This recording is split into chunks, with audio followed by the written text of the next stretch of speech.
let's get into addressing a lot of these notations of that day, the occurrences, what have been considered as conspiracies, all these connections to a dark cabal. And let's try to understand it now, how we have spoken about it when it comes to chaos magic and, where this mentality or consciousness comes from for these things to even happen.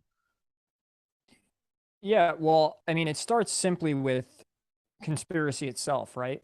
So, I Mm. mean, you have the JFK conspiracy, you have Roswell, you have so many different things in history where it plays out, and it seems to be like on the surface when you look at something, it's like, oh, what a horrific thing, and this is terrible, and it just happened to happen. And then the narrative that the government gives you is this specific thing, and you're like, okay. And then with all of these different types of conspiracies, they get labeled that because when you start to zoom in with the magnifying glass, things seem to not make as much sense as they do, where actually you start thinking that a guy in a cave, how many thousands of miles away, ended up orchestrating one of the most insane and incredible attacks on this on the ground of this nation. And then on top of that, you have so many things go on with like NATO and all the failure of I mean, I think the crazy fact is you have what, four planes hijacked, three planes hijacked, right? Yeah. Um, so well, Well, four with an for with the yeah. So Pennsylvania. anyway, and I know that there's no planes people out there, and I'm just not gonna, on YouTube, I'm not gonna state Yeah, the whole much of what Pentagon I thing.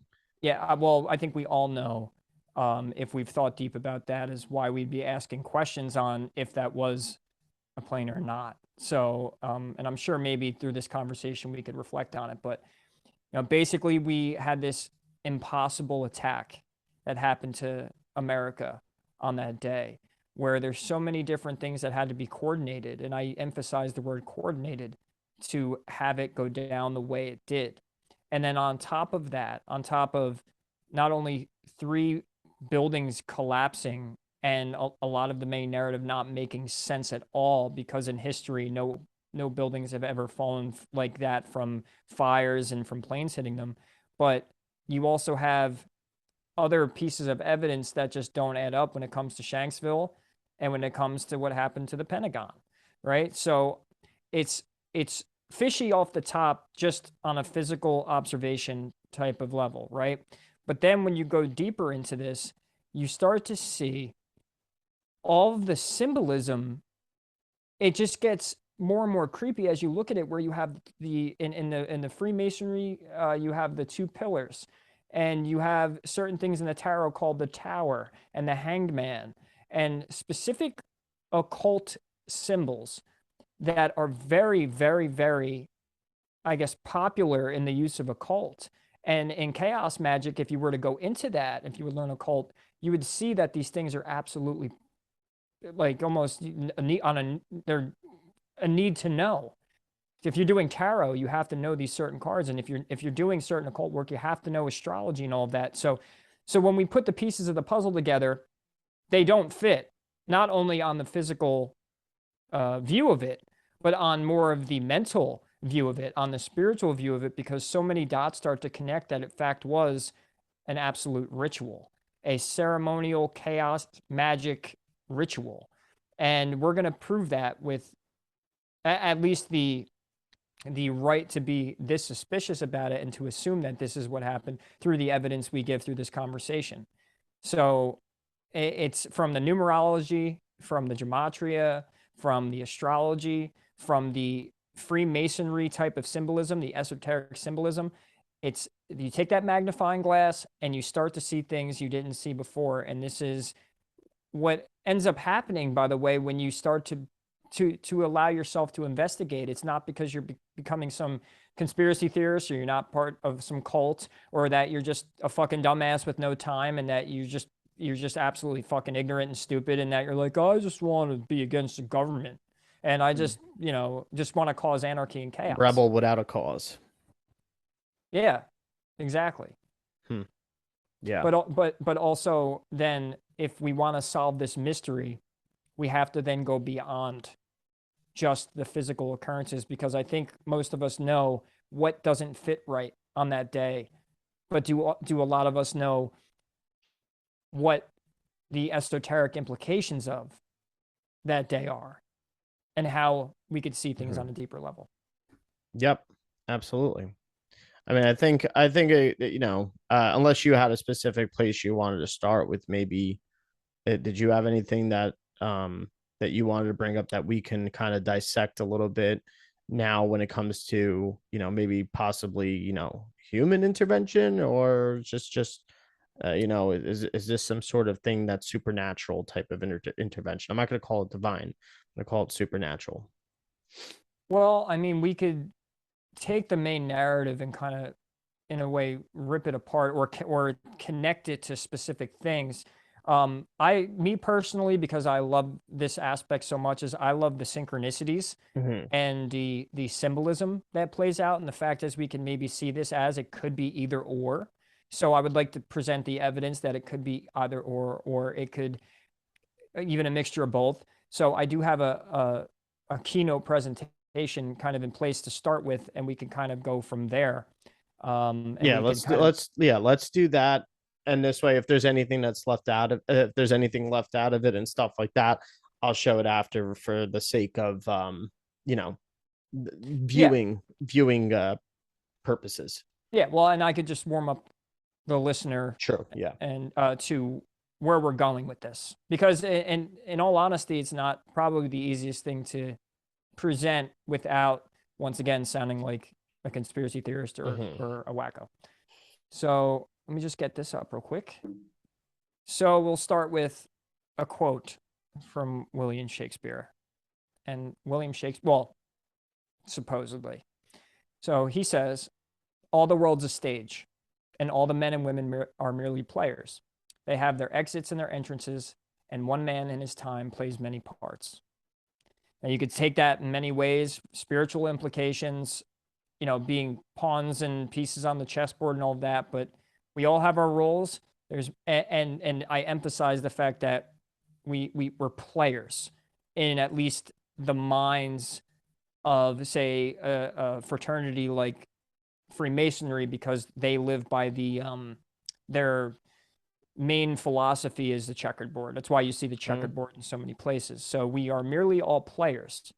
So, and I know you have those people out there going, oh, well, Shakespeare was a Mason. It's like everyone's a Mason at this point, aren't they?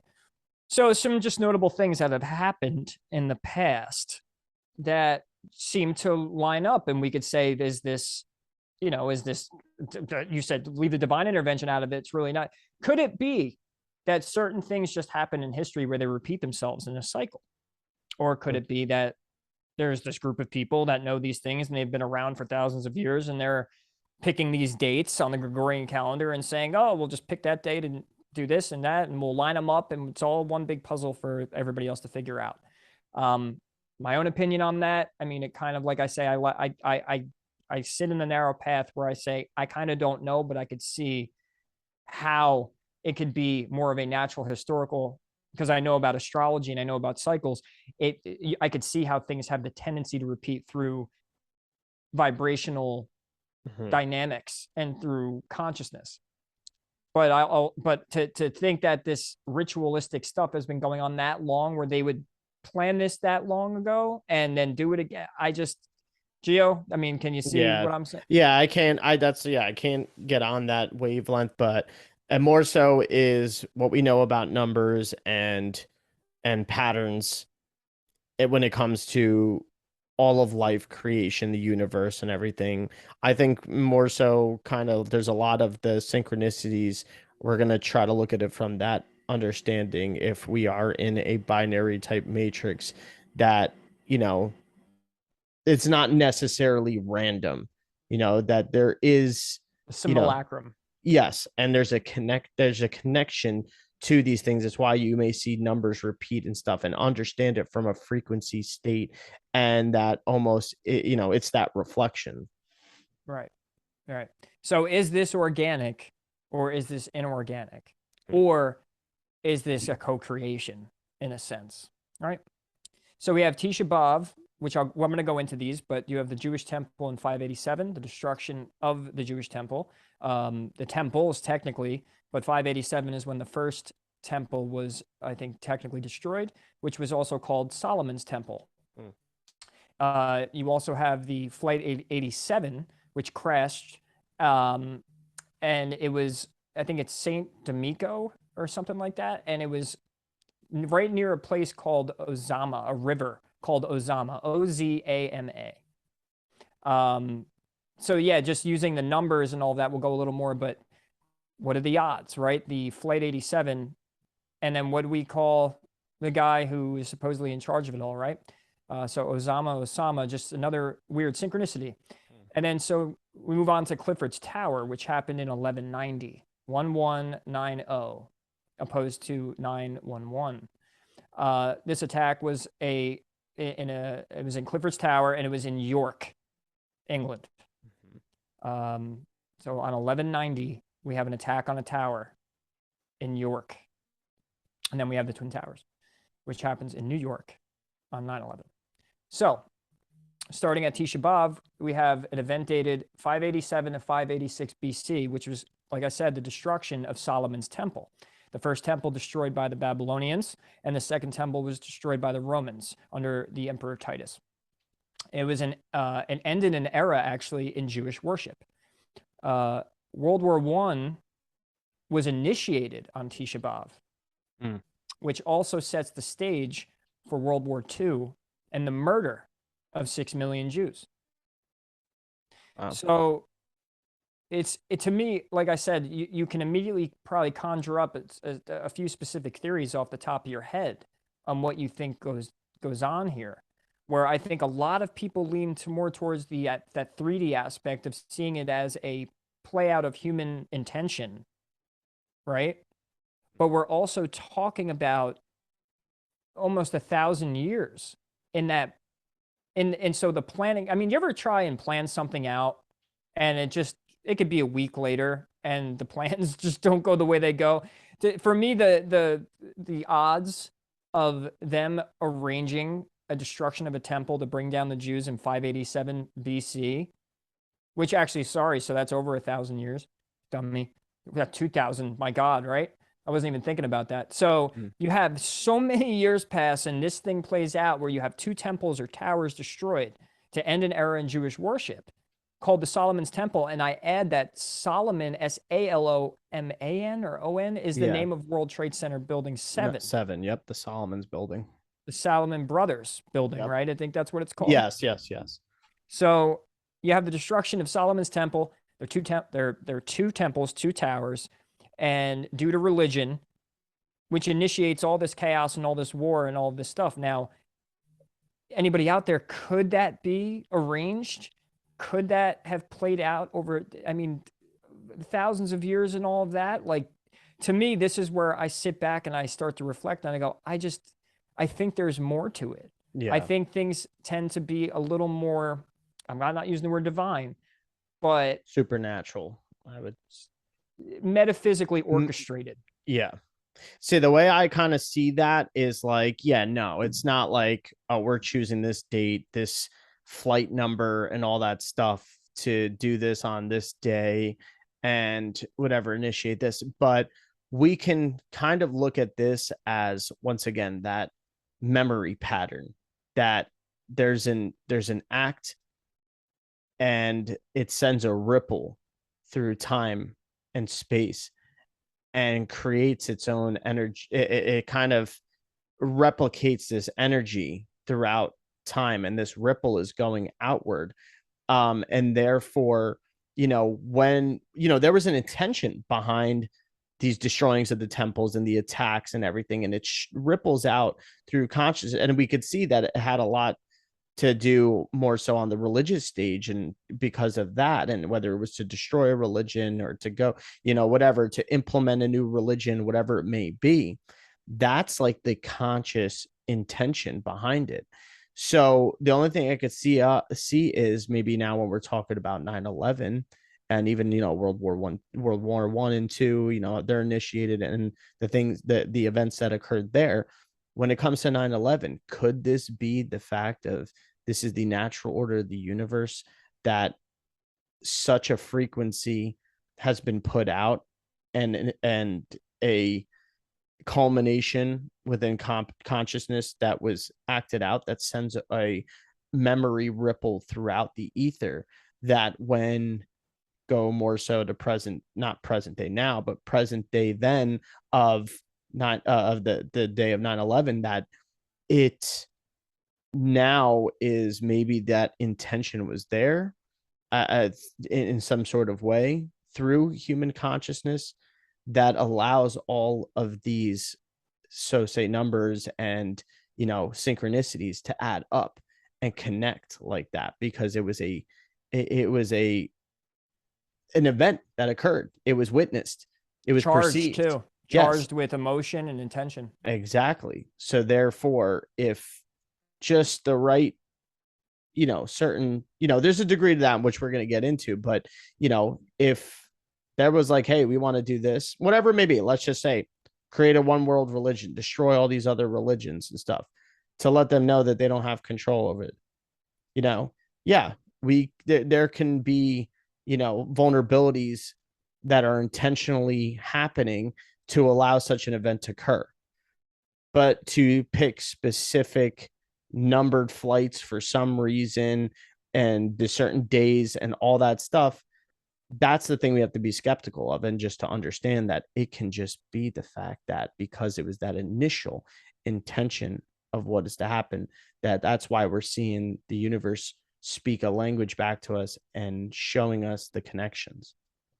Yeah, great points. And it re-sparked my thought on, so this happens, like you said, in what you're talking about with the ripple effect, Mm-hmm. is so someone set an attention on this day, or a bunch of people, that consciousness is energetically charged, and then it gets thrown into the ether through action and through emotion and all of that. And so with that, the energy was so strong that it tends to leave a memory imprint on the ether in our consciousness, and even in our DNA. And if our DNA is also playing a part in this, where it's like an antenna as well, that if we're sending out these vibrations that haven't been, say, resolved or transcended, or anything, if the energy work hasn't been done on these, and it's still in our collective unconscious, it's going to play out. And I think the universe has its own bookkeeping system, right? And the bookkeeping system is going to play out with similar numbers and similar type of scenarios and all of that, because there's a memory imprint on the waters of the ether. And what do we know about water? To retain memory, right? So I think this is what we're trying to say here, now that we're catching some momentum, is, so with what happened on 9/11, we could see the story play out, and we see all the bad guys, and we see the potential elitists, and the domestic terrorism that we have from maybe within inside our own country. And that's all, by the way, could be absolutely true. If not, I do vote that's the truth, that's the story being played out. But the cause of it could have been from history itself, leaving a memory imprint. So, and before you can say, well, what do we do about it? Or no, I think it's bullshit. It's like, well, no, it starts with what we're claiming here with the imprints, the symbolism being played out. We're starting to learn and see what the mechanism is of the universe by what plays out and how it plays out, and how we could use our imagination to then pick out and see the patterns. So then with that, we could diffuse these patterns, right? We could actually do something about them without repeating history. I mean, we all know that saying, history repeats itself. Yep. So to kind of finish up here on Tisha B'Av, is, so the most noteworthy kings were King David, who made Jerusalem the capital of Israel, and his son Solomon, who built the first temple in Jerusalem as prescribed in the Tanakh, or Old Testament. In 587 BCE, Babylonian Nebuchadnezzar what is it? Nebuchadnezzar. Is that, oh, that's how you spell that? Yeah. Nebuchadnezzar? Really? Mm-hmm. Wow. How the fuck did they get Nebuchadnezzar at? Maybe, I guess I could say Okay. All right. I could see it. His army captured Jerusalem, destroyed the temple, and exiled the Jews to Babylon, which is modern-day Iraq. The year 587 BCE marks a turning point in the history of the region. From this year onwards, the region was ruled or controlled by a succession of superpower empires. so you see the importance here of the year 587 in Jewish history, and we're going to carry on into the next synchronicity, but hold on to that number. Hold on to 587 because that ends up being an important number later on. That ripples out as well, not only the two towers, you know, And even the location of that historical event. Right. By Nebuchadnezzar. Yeah. What a jerk off. Anyway, so keeping in mind the nature of the attacks, we're going to go to Clifford's Tower, which was 1190 in New York. We already did that. And then the Twin Towers and 9/11. And so after that, following that, we have more that pops up from not only from both of them. This tends to send a ripple out from, keep your eyes on the numbers, keep your eyes on what happens. And we go to Flight 87, right? So Flight 87, the National Transportation Safety Board dispatched a full GO team on Monday, November 12th, 2001, to the site of the crash of an American Airlines Flight 87, which had just taken off from 587. Did I say 587? You said 87. 587. No, I kept hearing 87 only. Oh, 587. Okay, well, either way. Which had just taken off. I might have retarded it up with Nebuchadnezzar, right? But I'm going to say my numbers right. Which had just taken off from Kennedy International Airport in New York for the Dominican Republic. So this is 2 months after 9/11. And let me just move my screen here again. So 2 months after 9/11, this crash killed all of 265 people on board the plane. Of course, 587, just 2 months after the 9/11 attack, is curious. But wait, what makes it more curious is the plane's destination. Flight 587, maybe I was saying Flight 87. You might have been right. Yeah. Flight 580, we'll hear it on the recording. Flight 587 was headed to Santo Domingo. Flight 587 was that synchronous number from the year of the Tisha B'Av. So it was on its way to Santo Domingo in the Dominican Republic, and a river flows through Santo Domingo. And that river, which flows through Santo Domingo, has a very special name. And I think I already said it before, right? The river that flows through Santo Domingo is named Ozama. The Ozama River is in the Dominican Republic. And go look, I actually didn't see the map till yesterday, and it is straight in the middle. So just to me, I mean, this can be a reach, right? I do not, like, in this work, some of this stuff can be reaches, right? But it's just another, I guess, detail not to leave out, that the man Osama bin Laden, who had something to do with the Twin Towers going down supposedly, and then the Twin Towers being on that special date of matching Clifford's Tower, which also matching what happened on Tisha B'Av 587, Flight 587, 2 months after, to the day from 9/11, crashes on its way to that, near a river called Ozama. Any thoughts on that? It's crazy, man. And what did it say? Where was the origin of that flight originally? I think it said it took off from Kennedy International Airport in New York. Okay. I was just seeing, because I saw the whole thing that there's a city spot right on the river called San Francisco. Oh, wow. Yeah, I do think that San Francisco deep. Yeah. Yeah, I mean, I just the fact that it came from New York 2 months to the day after, I mean, that's, to me, is worthy of being called the synchronicity, a ripple effect. There could be many, many reaches, and I do understand that, but this comes with the work. You have to have an open mind. So I added this in there, and I tried to go onto the website to catch this, but this was actually from Bill Donahue's work, who lives in New Jersey. And he, I guess, felt the need to add this. And so what happened is in Trenton, New Jersey, and I, by the way, I couldn't get the actual, what I'm going to say, lottery ticket. It was 587. I couldn't get on the website. You had to pay money to see anything before 2010. But anyway, in a morbid coincidence, the winning, I said, that's interesting. Yeah. The whole, you got to pay to see it. I don't know. Maybe it's because it's New Jersey. In a morbid coincidence, the winning number in one of the New Jersey Lottery's games Monday was the same as the number of the American Airlines flight that crashed in Queens earlier in the day, 587. And another coincidence, the pick 3 number chosen for the Lottery's 3 new midday drawing, which debuted Monday, was a variation of the flight number 578. Players who picked 587 for that drawing won a box. So we have the number of the plane in coming out, and to me, it's like we could see this as a ripple effect coming from the day, just like we could see the bigger ripple coming from Tisha B'Av happening in 587. So it actually made it that far. I think when we hear the term that like time is an illusion, or time is just, time doesn't exist and all of that, I think when we're talking about something that would be in the ripples of the ether, and that in the 4th dimension or 5th dimension there is no such thing as time, that I think the imprint stays there no matter how many thousands of years it could have occurred. Yeah. So, I mean, at the time, I got this once again from Bill's website. It says our last violent episodes, which I think we could say that that's not true now. But from, I guess, whenever he posted this, he says, our last violent episodes on Earth have been with Saddam Hussein, and Osama bin Laden. And I think we've all realized this. Yeah. That the president at the time, Barack Hussein Obama, tends to be some sort of synchronicity and ripple effect as well. I mean, I saw that from the start. And a lot of people out there are going to say, well, it's a plant. Like they planted this guy. They picked that. It's mockery.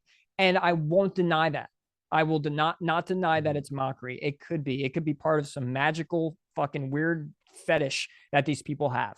Yeah, a lot of people have even gone to the extent of doing the research and somehow connecting Obama to somehow even having some sort of correlation, like more so paternally and stuff like that with I think it was with Osama bin Laden somehow through adoptive different type of parents and his grandparents or something like that.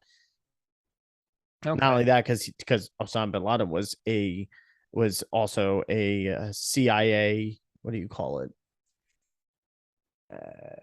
I forget what you call it. He was like a CIA asset, though. Yeah, I mean, I have gone a little bit into his backstory. Is in itself a whole episode and discussion. But let's just look at the surface level ripple here and see not only the name of one, but two people who've caused nothing but terror, supposedly, because we could go into, once again, these conspiracies go deep of what Saddam Hussein was and what Osama really was. Yeah, we're not talking about that. Just the fact that the name of the president following 9/11, no more than a decade after, was named Barack Hussein Obama. I'll fix my camera in a second. So, we kind of went through this. This one's very just off the top and basic, but it's quick and easy. So Cliffords Tower in York, England, in 1190, an attack took place against Jewish people who tried to hide in the tower, and they were all killed. Ironically, taking place in York, England, involving not only religion but a tower on a very significant date, which was 1190. So the gematria there in the play and with rules of numerology, it usually doesn't. Part of the system of studying gematria and numerology is it's not just about the order of the numbers, but the fact that the numbers are there. So yeah, just something to hold on to. I mean, that one's really self-explanatory. Next, we'll go into some astrological synchronicity. So, and by the way, these planets have played not only a significant part on the day of 9/11, but also for what just happened with COVID-19. Yeah. CV. You know, the day that COVID-19 was basically initiated or things started to really fire up was during a Saturn-Pluto conjunction. 9/11 was a Saturn-Pluto opposition. So the sky clock, oddly enough, working with the same planets, and then having drastic and insane effects that affects the whole world. And these are generational planets, meaning they do affect more of the collective than they do just on an individual chart. So you're going to look at these planets and use them for more of a mundane version of astrology, which is going to be looking more at the collective mass. You're looking at all of humanity and seeing how these planets line up and then what's going on at that point. There's a book actually called Cosmos and Psyche by Richard Tarnas, who goes over the past, I don't know how many, I think 40, 50, 60 years on, what Uranus did and Saturn, Pluto, and all of that, and all of the shifts, the cultural and societal shifts that happen, and right on very drastic and potent transits. Yeah. I'm gonna fix my camera, Gio. So yeah, go ahead. Okay, yeah, we'll go to that part. So I know if you have anything else to say about that too. No, well, I mean, I think it's getting to this. It's getting to whatever I was thinking, so I'll just leave it be. But if you don't know already, obviously we know Saturn in Greek in Roman and Greek mythology, it'd be Kronos, and Saturn has been associated with death since ancient times, and related to Saturn are the color black and the element lead, also red. Where there is light, Saturn brings darkness. Where there is heat, Saturn brings cold. Where there is joy, Saturn brings sadness. Where there is life, Saturn brings death. Where there is luck, Saturn brings misfortune. Where there is unity, Saturn brings isolation. Where there is knowledge, Saturn brings fear. Where there is hope, Saturn brings skepticism. So Saturn's been known, especially astrologically, to be the cold, closed off, restriction, authority, the detached, because it has a relationship with not only Capricorn but Aquarius as well. So it's we could see that those elements playing out, and when we're seeing it with the transits, we're seeing we said about Saturn during the time of 9/11 was opposed Pluto.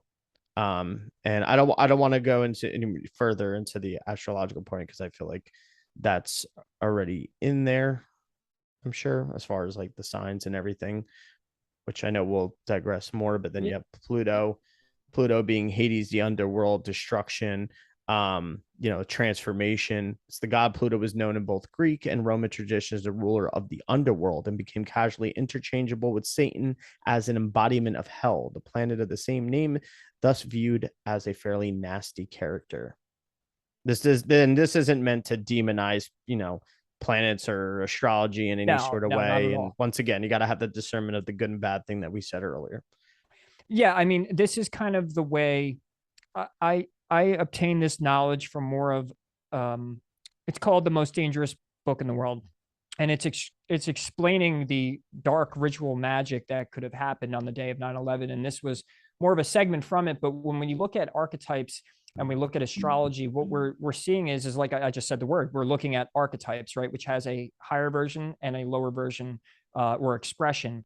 And so when we look at Pluto, I mean, if you want to see it, if you want to go into astrological terms and we want to see it from a positive side, we're looking at something that's going to, it's like digging shit out of the sewer to clean out the sewer to then transform it. Or it's the caterpillar into the butterfly, right? You're stepping outside of the larval stage and we're transforming and transmuting that energy into something new.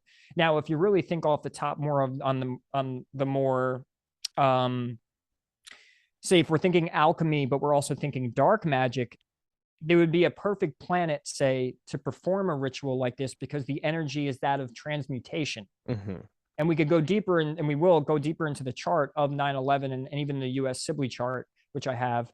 But even Saturn is there to constrict and cause limitation, but so you could overcome it, right? It's giving you a challenge and it's making you become more so it's kind of, that's where they're comparing it like with Pluto, is it's more of a transformation, but the Saturn is like the angry the guru, right? Who is going to say, well, you can't do this till you've passed all my tests. I can't call you a samurai until you've passed all of these specific tests, and those tests are Saturn, and Saturn is like S words, right? It's like structure would be the perfect Saturnian word. Yeah. You can look at the vocabulary of many words and see a Saturnian vibration. Stop. Still. Strict. Strick's a great one. Yep. All the ST words. And we also know that Saturn is father time. So it's, you know, there's also this element, especially when we're looking at, you know, 9/11, you know, the occurrences, time's up, or, you know, even the, you know, Capricorns, the goat reaching the peak. You know, this is the peak and the pinnacle. So what's next after you get to the top? You got to go back down. And it plays along great with Pluto as well in that destructive, transformative nature in this rebirth.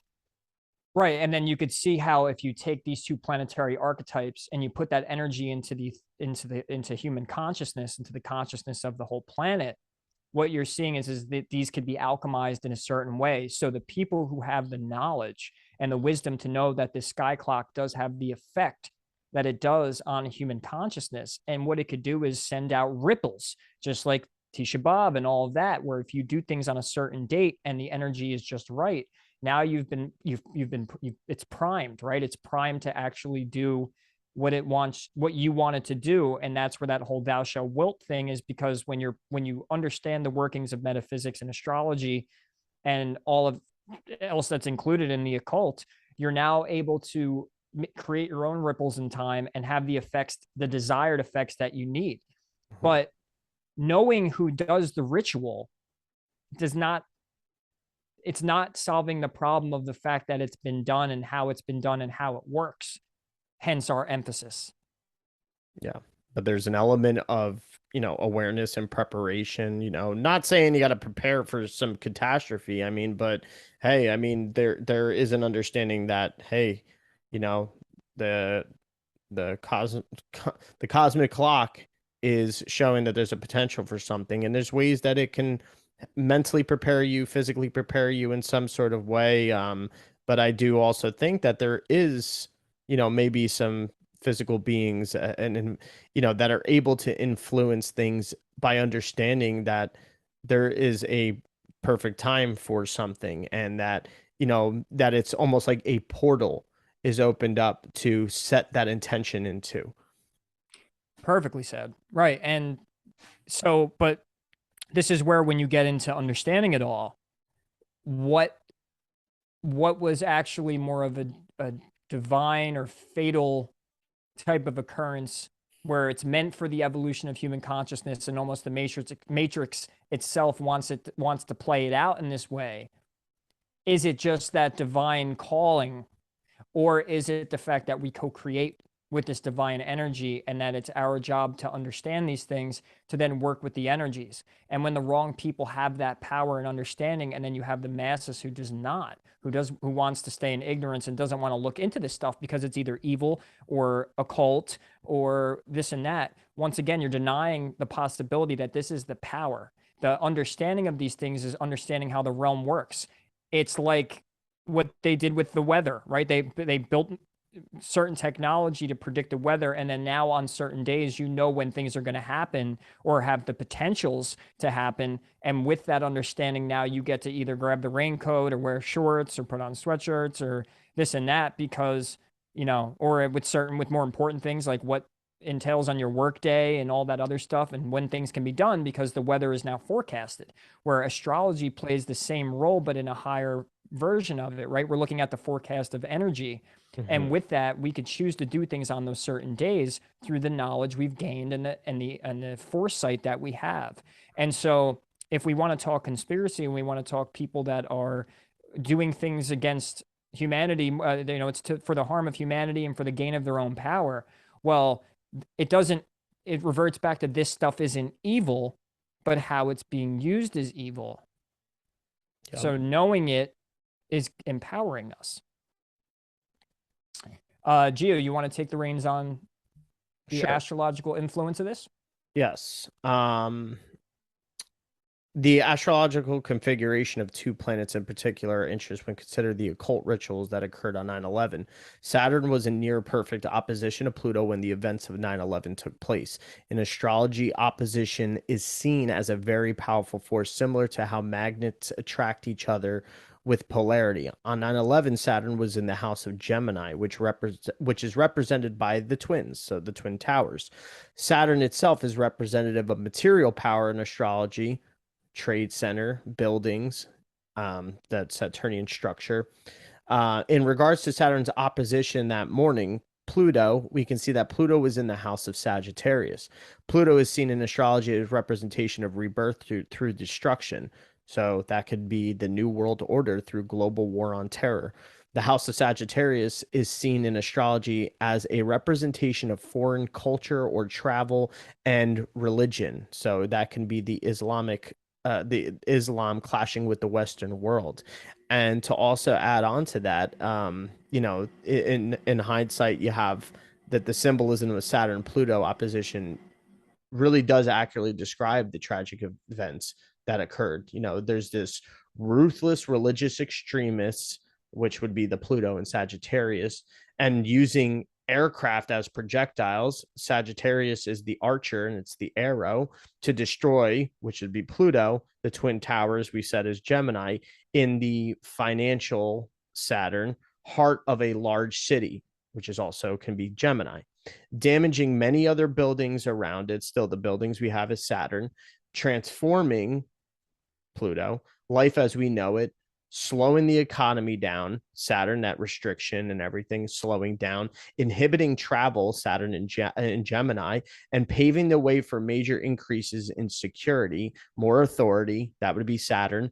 Two cities were targeted with two planes each. That's once again Gemini. All the terrorists were foreigners, Sagittarius. So just a little sum up of the connection between Saturn and Pluto on 9/11.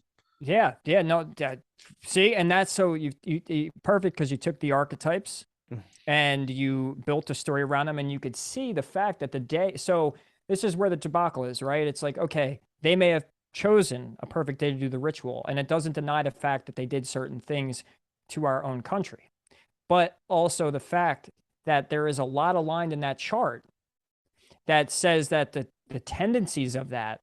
So you can understand why an astrologer or someone who believes in divination sees that chart and says, "Oh, well, I mean, the tendencies were perfect. It was perfect." And then that's where that's, of course, you could feed it into, it was perfect for the ritual. Yep. It was. But on another note, though, this, what Gio just did with explaining it more in depth and all of that, is that's how you read an astrology chart for the day, right? So I don't think that we have a certain amount of people that are sitting there analyzing every single day and then trying to perform some sort of ritual or this and that. This applies to the individual. This applies to all of us. There's a certain type of power, a certain type of mechanism to this clock that's being used in astrology, and it's not just evil, and it's not just for human ritual sacrifice or whatever else you want to call it. It's actually this divine symbolic clock that is giving us the forecast of energy, which we can use for good, not just bad. We could use for expansion instead of contraction. We could use for growth instead of death. Yeah. And you could see how the so-called evil doers and whatever may be, we can see how this whole occurrence that happens on 9/11, I'm not saying that it was good, but we can see how maybe the flip side of it, of, look at that other thing, right? We all had brotherly love the next day after. They always say we wish that America was the America that we were in the day after September 11th. That brotherly love, that's Gemini, the two brothers. Like, you know what I'm saying? Like this, real forging forward of this like patriotism that occurred, and this like unity that happened and stuff. Like you can take this stuff and also see the inverted parts of it, and also the fact that there was more so of this presence of understanding. Yes, there was a lot of fear base, but also to understand, now we learned a valuable lesson that we're so easily able to be attacked, or that we need to figure out a different way of going about things and double check things and all this stuff, and really get our ducks in a row, which can be kind of Saturnish. I forget, there was something else I was going to say though, about that. But yeah, like you can see how there's also that ability. Oh, that's what I was going to say. As far as like, okay, does that mean the creeps are sitting there behind their fucking desk and shit like that, saying like, ooh, we're going to do this on that day? Possibly.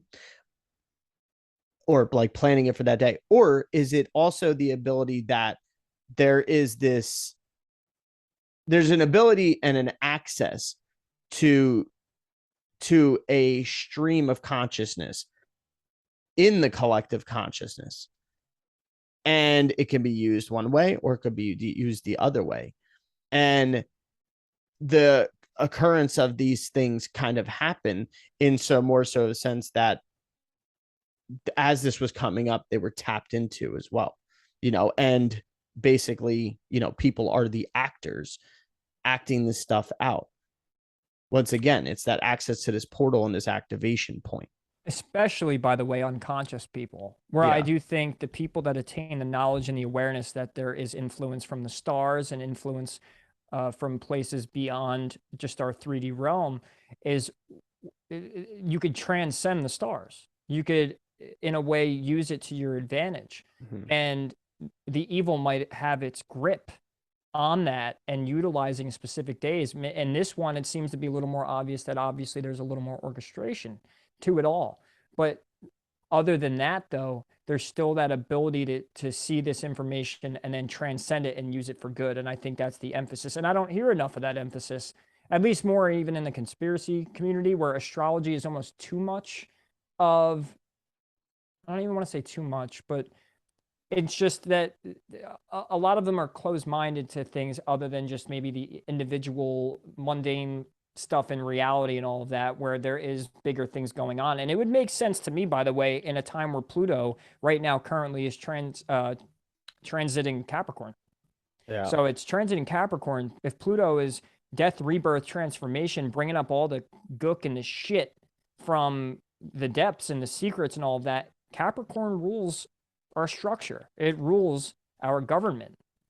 It would be a perfect time for the revealing of conspiracy and so much dark. questioning of all Yeah, things that have occurred. We're asking the questions now and stuff, and that's why you see that more prevalent and everything. exactly. Yeah. You want to now I do have something to say about this one, so I'll read it because Mhm. it seems like from the book I had grabbed, he made not a slight mistake. It is a mistake, but it's just how he worded it, or he could have been a little more detailed, but I'll correct it when I say it. So modern astrologers don't find Saturn as evil as the more traditional astrologers do, but the stress between the restriction of Saturn and the transformative power of Pluto can be difficult at best. One gathers that when these two guys get close to each other, it means something bad is going to happen.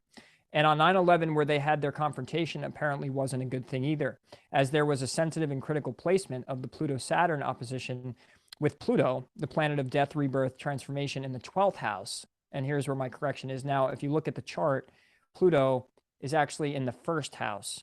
If you look to the left, where Sagittarius is. But I do think because it's so close, it's by seconds, right? So it's 12 degrees, 38 seconds, where it's in the first house, which still has some sort of synchronistic implications of it. But the 12th house, too, because it's actually, you usually work with a 3-degree orb or something like that. When you're really on the ascendant, it can be considered where it's in, you would consider both houses by Mhm. some astrological rule. There's astrologers that consider that when a planet's rising and it's on right on the line of the ascendant, that when it's in the first house and that close, it could potentially be involved also in the 12th. But if you weren't to consider that, he actually in this dissertation makes a mistake.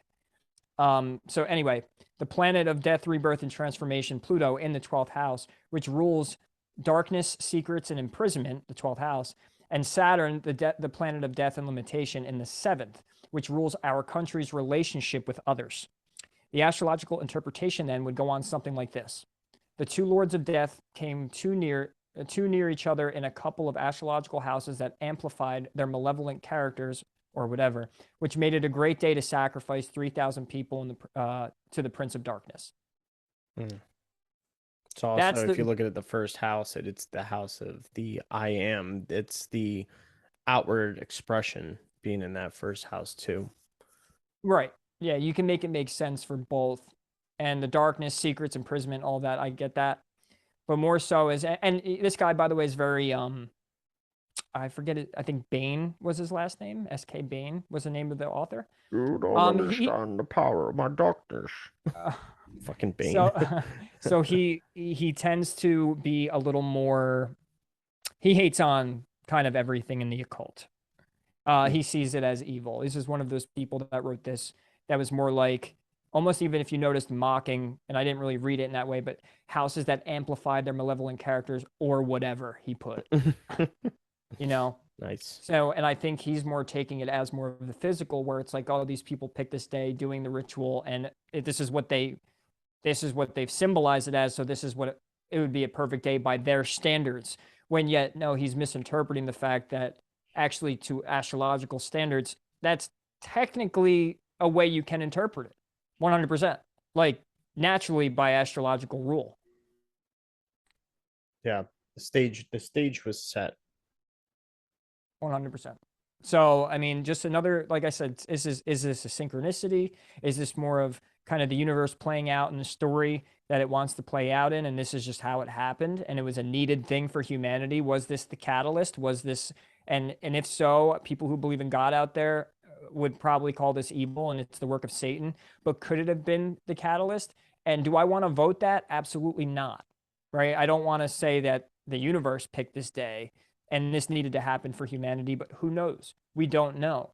The thing is, but we can point out the fact that it is a synchronistic event because of the astrological placements, but we all have to go into our inner tuning fork and say, well, what resonates with us more? Yeah. Well, I mean, think about it too in this way. If time is all parallel, and like if we remove, the events that occur after and us going to war and stuff, and we look at it as the present moment, there's almost a choice there too. The collective conscious was all for let's go after whoever did this.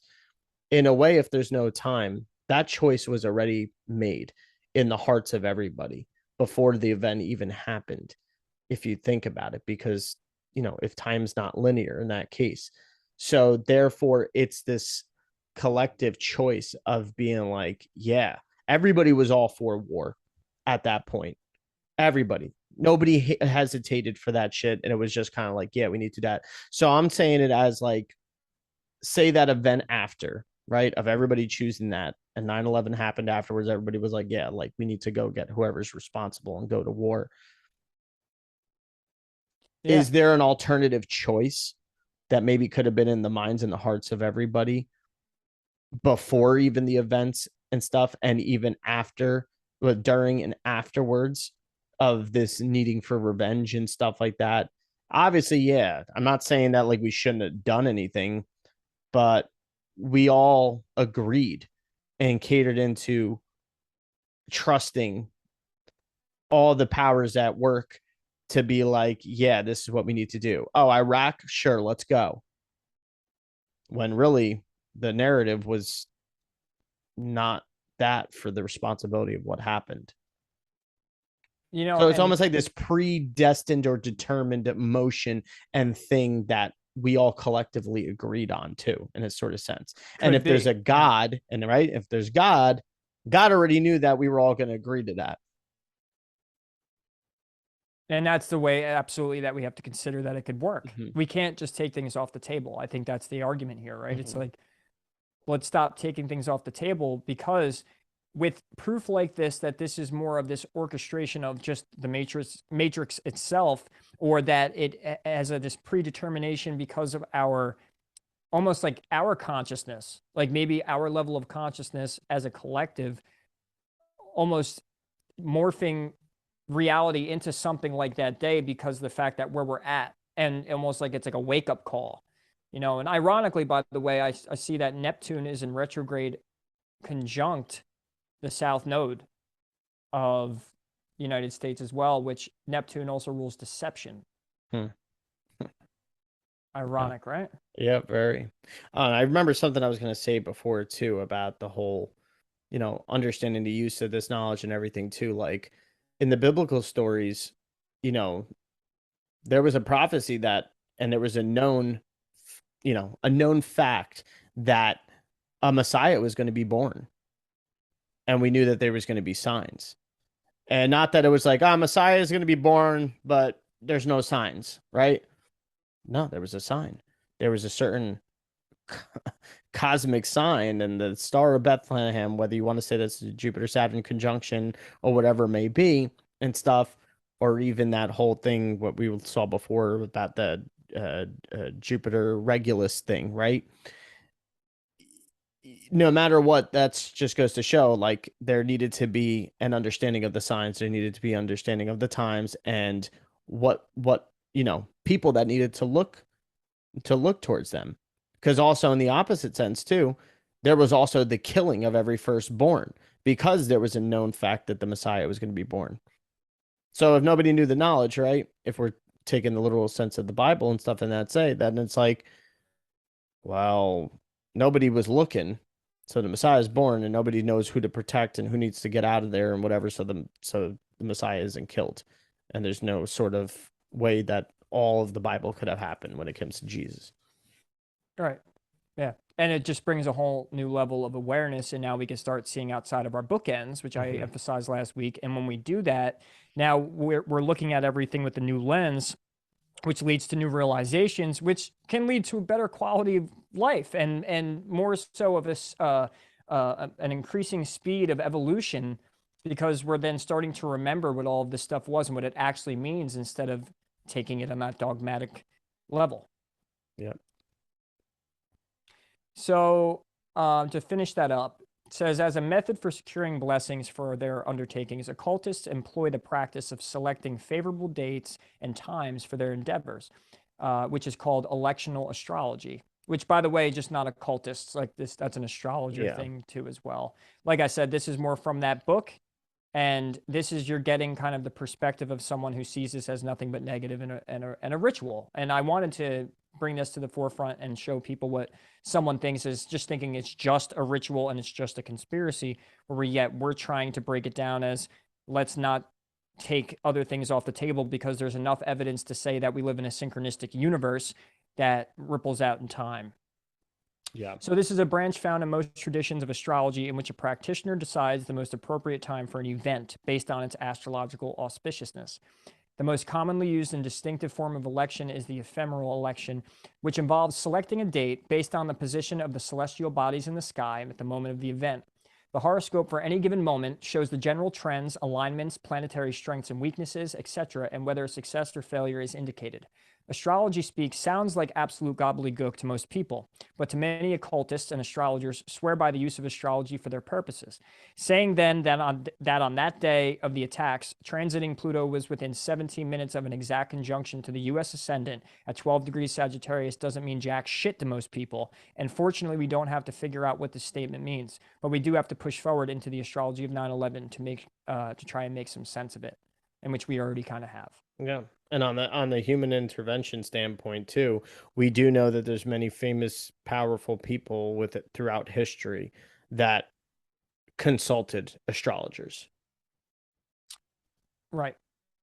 Right. Hitler did.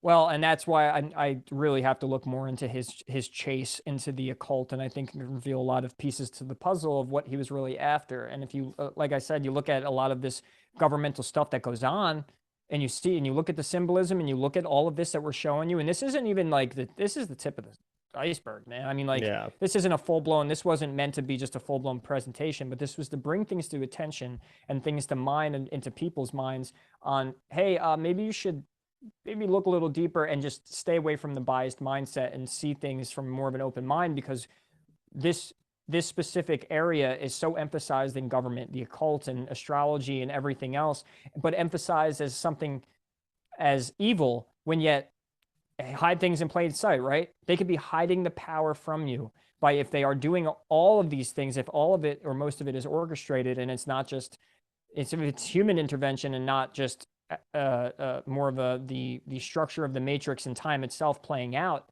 as the human story. Well, now the power, we're denying it.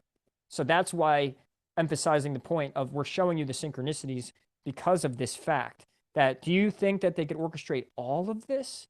Yeah. Or do you think there's also a level of divinity, not to say a part of the many deaths that happened on 9/11, but they could be, this could have been devoted to them. But when you look in other areas, it's not so I don't want to put it this way. I don't want to give humans that much credit. Yeah, exactly. You want to take this one?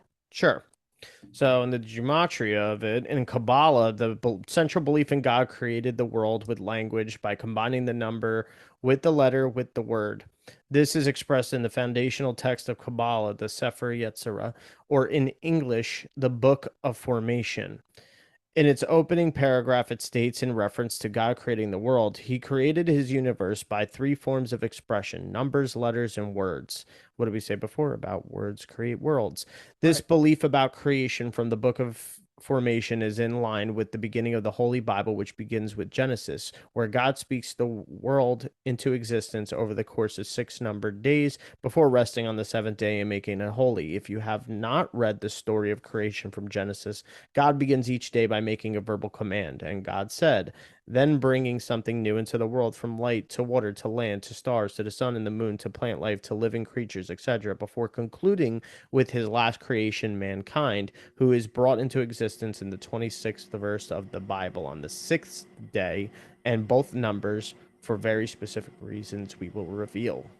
Now, for that, that was just an introduction to gematria, and in another episode, we can go into that more so and focus on what 26 really means, and on the sixth day and all of that. Where you also have on the seventh, which is the Sabbath, and you have the seven chakras and the crown chakra and Saturn day, the seventh day with the crown of thorns, and with the cube and the hexagon. All of that stuff plays in, and gematria. When you look at the Bible in this way through number code, you start to see the synchronicity itself of how things are playing out here as well through numbers. So numbers are just another form of symbolism to then portray and give a message that's more deeply encoded and divine itself as well. And most people think maybe it's not defined, maybe it's just the Jesuits and all that other stuff. And this is where we're teetering on this. Hmm. So yeah, another episode we could go into why the 26th verse and the sixth day and all that stuff that's just a whole nother talk. Yeah. I'll take the next one, so you take this next one, and then we'll switch off. Okay. 77 and 9/11. The number 7 was extremely important in the September 11, 2001 ritual where Flight 77 hit the 77-foot tall Pentagon on the 77th Meridian West exactly 77 minutes after taking off, where according to the 9/11 Commission report, the plane took off at 8:20 a.m. and crashed at 9:37 a.m. Adding to the number 77 list, September 11th and World Trade Center both sum to 77 using Pythagorean gematria, as does the phrase order from chaos, a tactic of the Jesuits as well as Masons that is also sometimes worded ordered out of chaos. At the same time, United States and secret societies sum to 77 using reverse Pythagorean. In light of the name of the country summing to 77, keep in mind the 77th Meridian West that cuts through the nation's capital is nicknamed the American Meridian. Furthermore, construction on the Pentagon began September 11th, 1941, with emphasis on the year 41 since USA sums to 41 in simple English, and the 9/11 attacks occurred on a 41 date numerology, reminding us that Pearl Harbor was attacked December 7th, 1941. Tying the events together even more closely, the Hollywood film Pearl Harbor released May 25th, 2001, a span of 100 days from the 110 from the 110 days. 110 days from the 110-story World Trade Center's demise on September 11th. This is similar to how the George Floyd murder pretrial begins September 11th, a span of 110 days from his May 25th, 2020 killing in Minnesota, equating to 110. That's a little excerpt from Mr. Zachary K. Hubbard. Yeah, number games. Number games. 9/11 to coronavirus. It's his book. It's a great book on gematria. When it comes to the narratives and all of that, you have to be careful on what you believe with that. Where he does make a lot of valid points, and a lot of things do point to secret societies, the Jesuit order, all of that. It is not an invalid or even like he's not. He makes a lot of good points, but my thing with him is he's stuck on that. Yeah. where he does admit to an organic code. But if you were to say what, so they picked how many feet tall the Pentagon would be, and they put it on the 77th meridian west, and exactly 77 minutes after takeoff, where the plane hit. I mean, and his claim, even to go a little sidebar, is with the Jesuit order being 201, you have event 201, Jesuit order equals 201, I believe, in Gematria. And then he was comparing it to some, I think it was Tom Brady in the Super Bowl 2020 for 201 yards. And he was claiming that Tom Brady was a Jesuit because of that. And I'm not denying any of that, but I'm saying like, you could see why some people will come into this and kind of be just rubbed the wrong way, or see like, really, dude, you're fucking reaching. Where I'm not saying he's wrong, but I'm saying let's also not consider the fact that he's right, but also just look at what's going on here. We have the repeating numbers.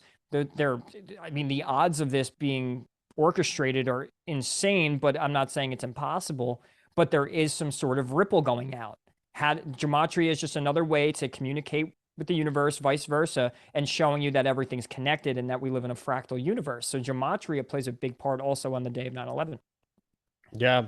I mean, I even showed you, I mean, I have the picture of it, but I showed you even the little gematria connection that kind of stood out to me to want to even go look at the gematria of even the architect, one of the original architects of the World Trade Center. His name was Minoru Yamasaki, and he was also fascinated by Islamic architecture. So You I want to did, share the photo if you want. yeah, you know what? Let me just, it'd probably be easier for me to even understand the connection here. Yeah, but surrounding this whole day is nothing but this type of synchronicity. Mhm. It's absolutely fascinating. Yeah, it really is. So at the bottom here, we could see that you have Minoru Yamasaki, whatever. And I found, looking into all these other words, especially the fact that he was very influenced by Islamic architecture. So when we're thinking about Islamic architecture, we could think about Islamic Mecca, right? Um, and there's the connection with his name in full reverse reduction, 91 right there, right? Very similar to 9/11 if you really want to. But also the fact that in Islamic Mecca in Saudi Arabia, you have also Mecca, Saudi Arabia 39, right? And his name 39. But you also have the Kaaba, that's the black cube that's there, right? Mm.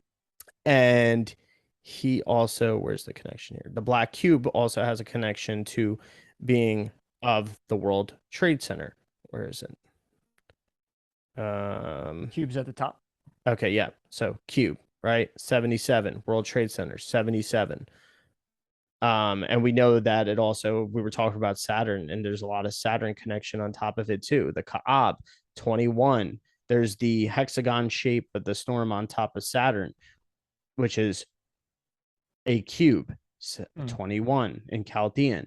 So I'm not going to go through all of it, but you could just see, and you could constantly make the connections here with all this and everything with Mecca, Hajj, all these different numbers. So what's that to say? That they were playing upon these numbers, that the architect was involved in this? No, it's just showing you the binary code of the nature of our reality, basically, how there is a resonancy and frequency when it comes to all of this. Right. Yeah. And the way I see Gematria, like I said, it's just another portal for the universe to communicate to us, and it shows the fractal nature, and almost how, not that things are pre-planned or predestined, but in a way they are. There's that fine line that plays, and there's a paradox. And if we know something about our universe that we inhabit, is it's nothing but a paradox. Yeah. Everything is a paradox in this place. So when you try and go, it's funny, like any truth it can be proven true or Yeah. untrue. We live in that type of place. That's where, in my eyes, it's almost like to manifest, whether it's the collective heaven or our own personal desires and all of that. There is that level of create your own principles, reverting back to chaos magic, right? Like these symbols can mean things, and they can mean many things. So in your own subjective individual experience, you could almost in a way use them as your own symbols. But also, though, and here's my other rebuttal to that, and here's my Gemini plane, because now I'm arguing with myself, is as much as I'd want to say manifest the sun not coming up tomorrow, or that the leaves outside to be a different color, or that for me to just shut off this light with my mind or do certain things and want them to manifest to my will. There's natural law here.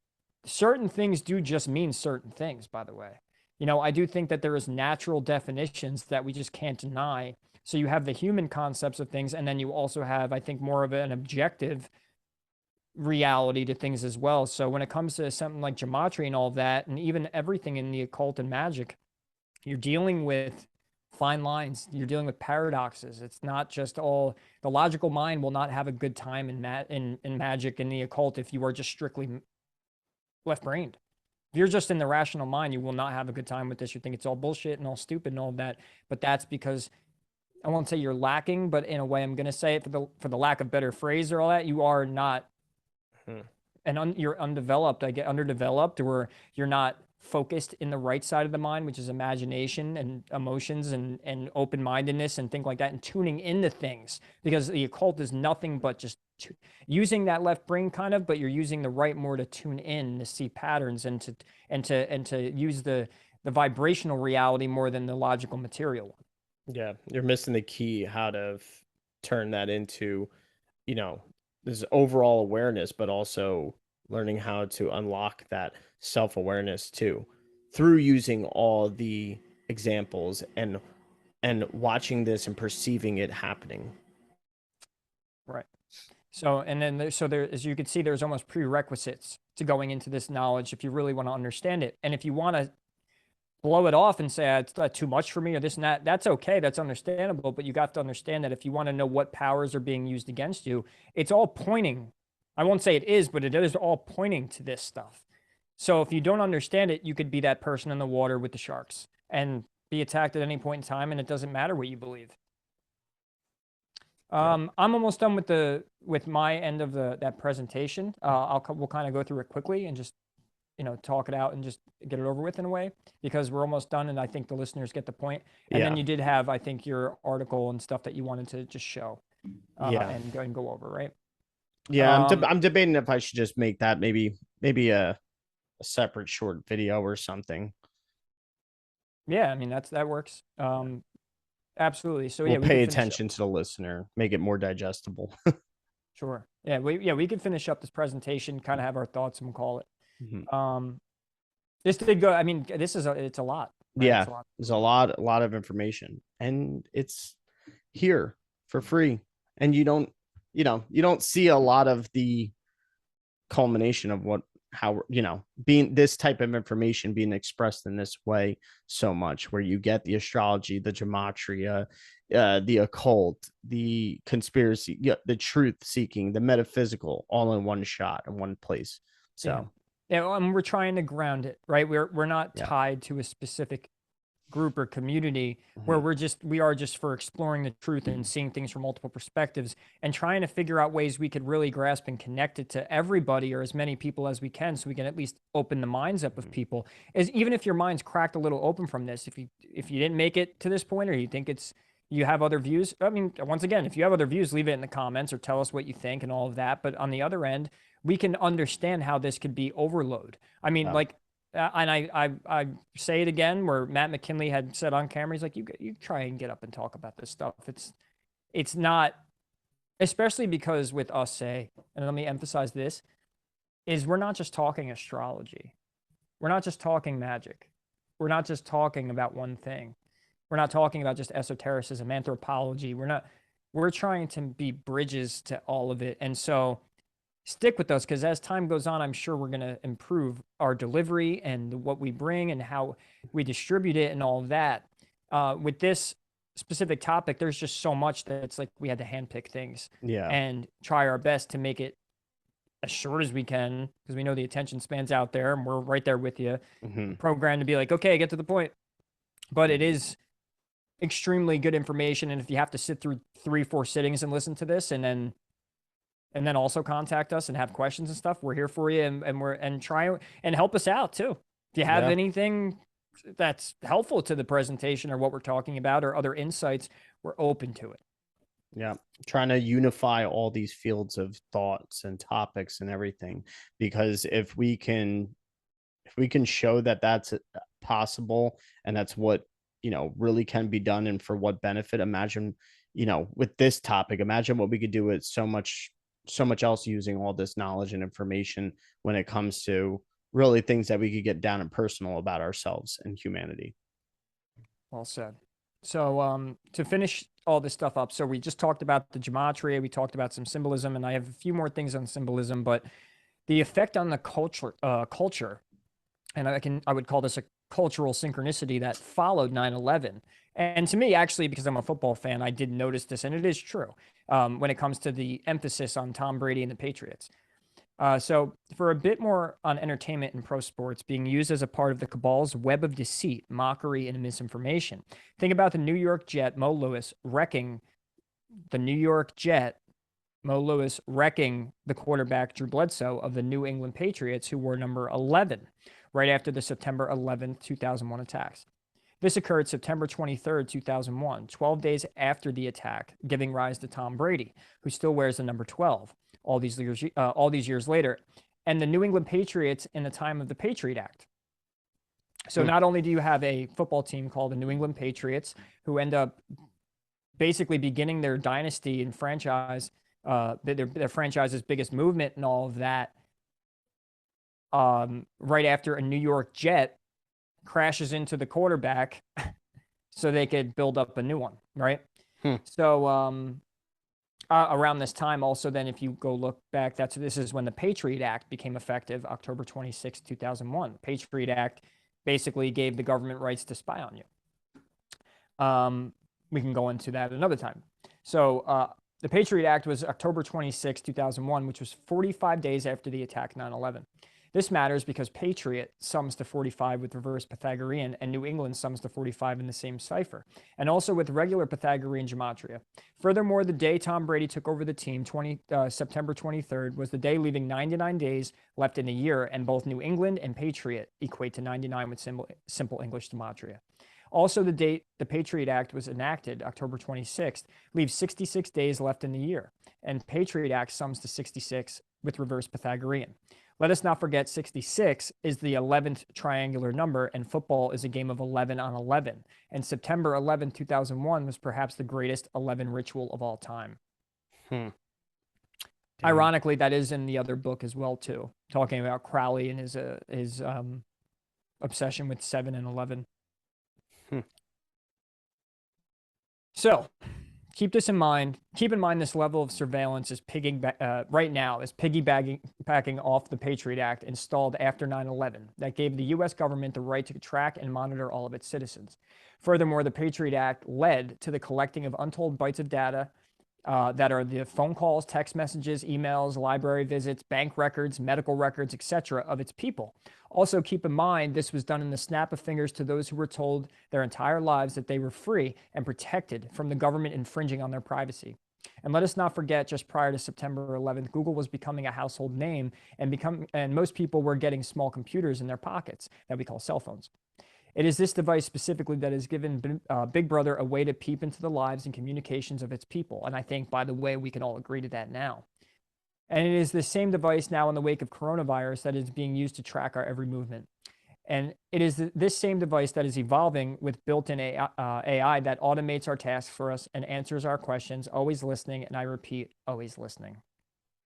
Yeah, and you could even think about those events on 9/11 with the astrology and even this whole understanding of that whole, what ends up becoming the new structure for maybe more so the aristocrats and the oligarchs and stuff, and that became so much more prevalent of, that what was, especially since there was such a financial crash and loss of money and all that stuff, and then this whole, data. It was basically a structure around data and information. And, we could see that with like kind of a little bit of that Saturn Gemini thing of now, what is that thing that's being transformed, coming into higher understandings with it as well. Pluto, Sagittarius, like, you can play it along with it that way too. Yeah, that's good too, because what's ironic is the last bit of this presentation is about a sign or symbol that has everything to do with data and the transmission of it, which would be Hermes, which also is Gemini. So you have the pillars of Hermes, which, by the way, the Lover's card or the twin towers, 11, right? Which is, to me, like I said, just an ode to the symbolism of just the day itself. And just to be, if you don't want to get into narratives, we could just see the synchronicity and ripple of the god himself, of Hermes and Saturn, and what it all means. And it's played out in the archetypal story we call astrology. Okay, so the pillars of Hermes, the 11 could also be seen as symbolizing the Twin Towers, of course, which were themselves powerful modern versions of the ancient pillars of Hermes. So he's claiming the Twin Towers were symbolized as these pillars. In addition to being known as the god of trade and commerce, the Greek god Hermes was the patron of roads and boundaries, and rectangular pillars of stone or bronze called herma were often used as road and boundary markers. The Twin Towers were not only modern concrete and steel recreations of the famed pillars of Hermes, but also symbolically marked the boundary between this realm and the next, between our world and that of the dead. Associated with the crossing of boundaries, Hermes, also the god of doorways, was a fitting psychopomp or conductor of the dead to the underworld, as he was known, a role that was certainly invoked on 9/11. Damn. Want to take this one? Sure. The weather as the god of commerce, the psychopomp, or deified trickster, multiple aspects of Hermes' character were invoked on 9/11 by those conducting the ceremony, and the destruction of these modern representations of the fabled pillars of Hermes signified, fittingly for the god of doorways, the opening of a metaphysical doorway. The twin towers and the space between them represented a gateway, and their destruction signified the rendering in the barrier between worlds and the symbolic tearing of the veil of Isis, creating a portal unveiling the Holy of Holies. The idea of the twin towers as gateways further links to the zodiacal sign of Gemini, the twins, and its position as a celestial/heavenly gateway. A prime example of the key principle of as above, so below. Yes. Yeah. And I think me and you have discussed it too, as well, as far as like even just symbolically and phallically erected those towers and being two of them, one having the antenna, one not. We could also see that as the divine feminine and the divine masculine, and this tearing it down, and rebuilding it into one World Trade Center, and it's symbolic of that too, of even this, destroying of I don't want to say destroying of humanity, but in more so, if we're going to take it more from a metaphysical standpoint and stuff, is, being able to, I'm just going to put it this way. It could be a great representation of even Kundalini and sex magic in that way, especially with the phallic symbol and everything. And the two strands of DNA, these are all the things that you could synchronize with it as well, and symbolically represented as far as, what kind of happened from then till now, even with the collective conscious. Yep, and the effect on consciousness is coming from so many different sources, and the way to see it this way is always only priming your mind to see the symbolism. So absolutely. We're catching we're getting to the end here. Where I'm actually I got fatigue. Yeah. If you heard our voices kind of slow down, this is, if it's tiring for you, so is for us. It ain't easy. So, continuing just the end, it's just the end mark of the symbolism, is you can also consider this the two pillars of Freemasonry. So, not to be ignored is the tradition of Freemasons in regard to the two pillars, which are a prominent emblem of their craft. They represent the pillars of Jachin and Boaz, which Hiram of Tyre made for Solomon, and set one on either side of the entrance to the temple to commemorate the pillar of cloud by day and of fire by night, which guided the Israelites in their 40 years wandering in the wilderness. Thus, the Twin Towers not only represented the pillar of Hermes, but also evoked the Freemasons, Jachin and Boaz. Beyond what they represented, however, is what the towers became on 9/11: altars, massive sacrificial altars for sacrifice by fire. And that's it, really. Let's just expand on that. So I'll say this. all around the symbolism, and there's so much more. Like you could spend we could do an 8-hour presentation on this. Yeah. Um, and I mean, remember the beginning of the episode, chaos magic, right? So what was caused, what became on that day? Not only say it looking like a successful sacrificial altar and a ritual, depending if you want to look at the gematria, you want to look at the astrology, you want to look at the symbolism and all of that, but there was chaos. There was immense amounts of energy to be harvested. And if anything, on the next episode, I'd like to talk about geomancy and energy harvesting and what that could do, and how we're all connected through this nervous system of the earth, and how that we could bridge it and finish up in a way, or kind of continue a little bit into what 9/11 was, but mainly focus on the fact that all of this stuff, it seems, yes, it's a ritual. Yes, there's people that know this knowledge, and they're performing specific things. We know the narrative, but what is it for us to act upon it? And when you get into specific studies of the occult, it's bringing it to awareness that takes away its power. Right? So I look at these symbols and all of that stuff as, yeah, the narrative is, we could sit here and argue about the narrative all day on who's behind it. Jesuits, Freemasons, Illuminati, the New World Order, and which all of those can absolutely be valid. Absolutely. So that's true. But what are they using? How are they doing it? And what can we do about it? And I do believe the only direction is to go into the work and see what they're doing, see how it all works in itself, and understand the nature of ourselves and our reality. Yeah, exactly. Identifying that, one of those principles too, the technical excellence, that's been put into, um, you know, this type of ritualistic way of doing things. And we're now learning and seeing firsthand, using this example of the mechanisms and bringing it back down to more personal experiences, whether it was that day or anything that we're going through nowadays, or are in our own personal lives. And understanding the main point is, now when we see the workings of it, how do we transmute that energy and, like you said, bring this awareness to it, and to more than just the effect of what occurred and what's happening, and to understand now, how are we going to transmute this energy within ourselves? How are we going to shift what's being used against us to, what in kung fu, it's not always about striking back. It's about using the enemy's energy and transmuting it to go against them. If they're punching forward and stuff like that, you're going to move forward and allow their weight to fall with them. That's how we're supposed to be coming into this understanding of this knowledge. And by going into the deeper understandings, we're practicing our technical excellence through this. We're deconditioning our mind through this, and you're seeing it in like real time too. Yeah, that's it. And we're coming closer and closer to these divine approaches now in our mechanism, and to ultimately come into our own state of gnosis. Beautiful. Yeah. I think that's perfect place to leave off. Mm-hmm. If you've made it this far, good for you. Yeah. We're happy you stayed. Yeah.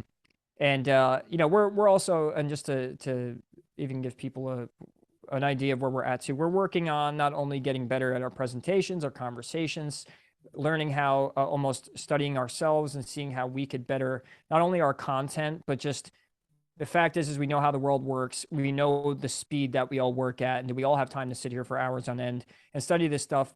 Not really, but we hope that you enjoy the lengthier podcasts and you can get a lot from them. And what we're trying to grasp here is to work with other people and see what we could do about making a community, and also for people to be honest with us and see where we can make our improvements, so then we could start really progressing forward and moving forward quicker and together. And I think that's what it's going to take. That's the whole joke, right? The whole cosmic joke is if you guys don't work together, you ain't getting fucking anywhere. Try to do it yourself, it's going to be all bullshit. You're not going to get far. You're going to need a family of people. And so if anyone catches on what we're trying to do and what we're trying to bring, and as we're bettering our content and almost in our own way, just having that that assessment that we're like, oh, how could we do this better?